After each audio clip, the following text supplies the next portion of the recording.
Salutations mes amis. Aujourd'hui, nous allons examiner une question très importante. Que fait Jésus maintenant? En tant que chrétiens, nous savons que Jésus est venu sur cette terre, qu'il a vécu une vie sans péché, qu'il est mort sur la croix, qu'il est ressuscité et qu'il est monté au ciel. Avant de partir, il a assuré à ses disciples qu'il reviendrait, leur disant dans Jean chapitre 14, un chapitre merveilleux, versets 2 et 3. Et le texte dit, « Je vais vous préparer une place, et puisque je vais vous préparer une place, je reviendrai, et je vous prendrai avec moi, afin que là où je suis, vous y soyez aussi. » Vous voyez, cette promesse a été réitérée par les anges aux disciples, alors qu'ils regardaient le Christ monter dans les nuages. « Homme de Galilée, disait-il, pourquoi restez-vous à regarder le ciel ? Ce Jésus qui a été enlevé au ciel du milieu de vous reviendra de la même manière que vous l'avez vu aller au ciel. »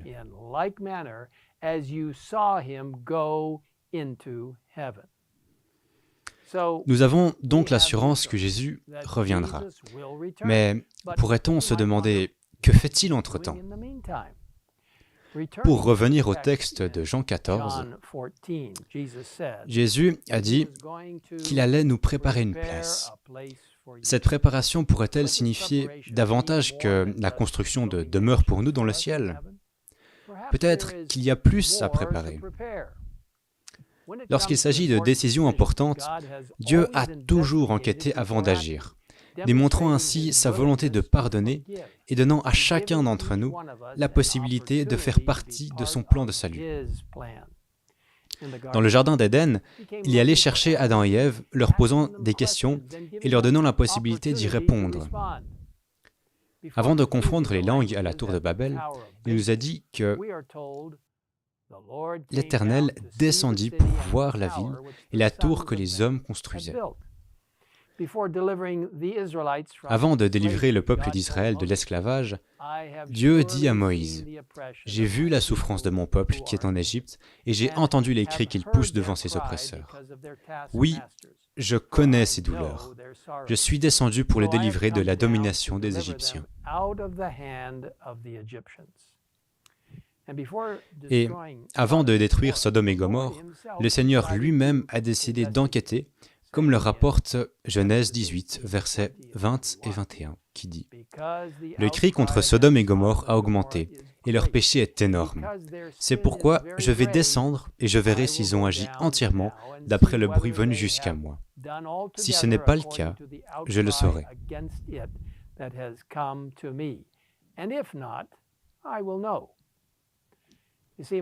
Vous voyez, mes amis, avant le retour de Jésus, il examine la terre entière, tous ceux qui ont vécu, chaque choix que chaque personne a fait.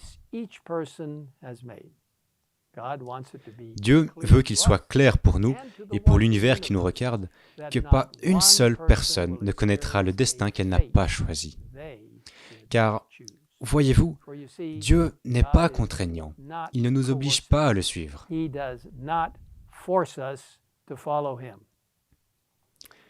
Mais comment Dieu saurait-il qui emmener au ciel et qui laisser derrière lui? Comment pouvons-nous être sûrs que ses actions sont justes? Dans Daniel 7, versets 9 à 11, nous lisons qu'il y aura un temps où les désirs et les actions de chaque personne seront examinés pour voir ce qu'elle veut vraiment, faire partie du royaume de Dieu ou non. C'est ce qu'on appelle l'instruction du jugement. Dieu pourrait examiner le cas de chaque personne en privé et dire simplement à chacun de lui faire confiance, mais il ne le fait pas. Dieu ouvrira les livres d'histoire pour que nous puissions voir par nous-mêmes. Il permet à tous les habitants du ciel de participer au processus, s'assurant ainsi qu'il a été juste envers chaque personne. Il est ouvert et honnête. Il ne cache rien. C'est ainsi que fonctionne le royaume de Dieu. En ce moment même, Jésus est dans le sanctuaire céleste, travaillant à réconcilier l'humanité avec Dieu et à déterminer qui désire faire partie du royaume de Dieu. Lorsque ce travail sera terminé, Jésus reviendra. Ce travail important est décrit dans la croyance fondamentale numéro 24 des Adventistes du 7e jour, intitulé « Le ministère du Christ dans le sanctuaire céleste » qui se lit comme suit. Il y a dans le ciel un sanctuaire, le véritable tabernacle dressé par le Seigneur et non par des êtres humains. Dans ce sanctuaire, le Christ accomplit un ministère en notre faveur, mettant ainsi à la disposition des croyants les bienfaits découlant de son sacrifice rédempteur, offert une fois pour toutes sur la croix.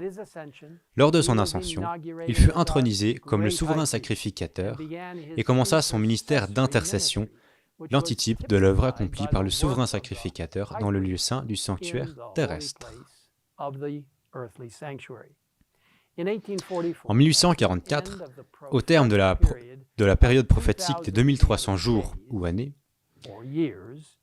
il entra dans la seconde et dernière phase de son ministère de réconciliation, l'antitype de l'œuvre accomplie par le souverain sacrificateur dans le lieu très saint du sanctuaire terrestre. Celle-ci constitue une instruction du jugement qui prépare l'élimination définitive du péché. Cette œuvre est symbolisée par la purification de l'ancien sanctuaire hébreu le jour des expiations. Au cours de cette cérémonie symbolique, le sanctuaire était purifié avec le sang d'animaux sacrifiés, tandis que les réalités célestes sont purifiées par le sacrifice parfait du sang de Jésus. L'instruction du jugement révèle aux intelligences célestes quels sont parmi les morts ceux qui dorment en Christ et qui, par conséquent, sont jugés dignes en lui de participer à la première résurrection. Cette instruction du jugement fait aussi apparaître ceux qui, parmi les vivants, demeurent en Christ, gardant les commandements de Dieu et la foi en Jésus, prêts, par là même et en lui, à être introduits dans son royaume éternel. Ce jugement réhabilite la justice de Dieu et sauvant ceux qui croient en Jésus. Il proclame que ceux qui sont restés fidèles recevront le royaume. L'achèvement de ce ministère du Christ marquera l'expiration du temps de grâce pour l'humanité avant sa seconde venue.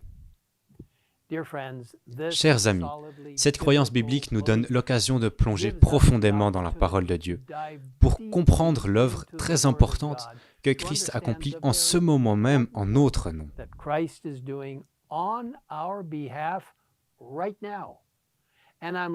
Je me réjouis d'étudier ce sujet avec vous dans les 2 prochaines vidéos.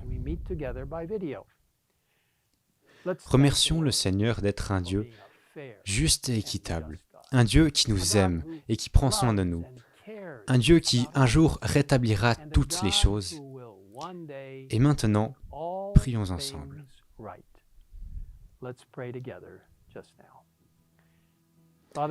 Père céleste, merci d'avoir institué le grand plan du salut. Merci de nous aider à le comprendre au travers du ministère du sanctuaire. Merci pour ce que Jésus a fait en tant que Fils parfait de Dieu, l'agneau parfait qui a été immolé, celui qui est ressuscité et est monté au ciel, celui qui intercède maintenant pour nous en tant que grand prêtre. Les Écritures nous disent que parce que Jésus a traversé tant d'épreuves pour nous et qu'il comprend tout, nous pouvons nous présenter avec courage au trône de grâce. Seigneur, alors que nous attendons le retour de Christ, nous te remercions pour le plan du salut, pour le ministère du sanctuaire et pour l'instruction du jugement qui nous aideront tous à comprendre pleinement que Dieu est juste, équitable et aimant. Nous te prions, par la puissance du Saint-Esprit et par la grâce et le sang de Jésus, de sauver chacun d'entre nous. Merci de nous avoir écoutés. Au nom de Jésus-Christ. Amen. Thank you for hearing us. In Christ's name, amen.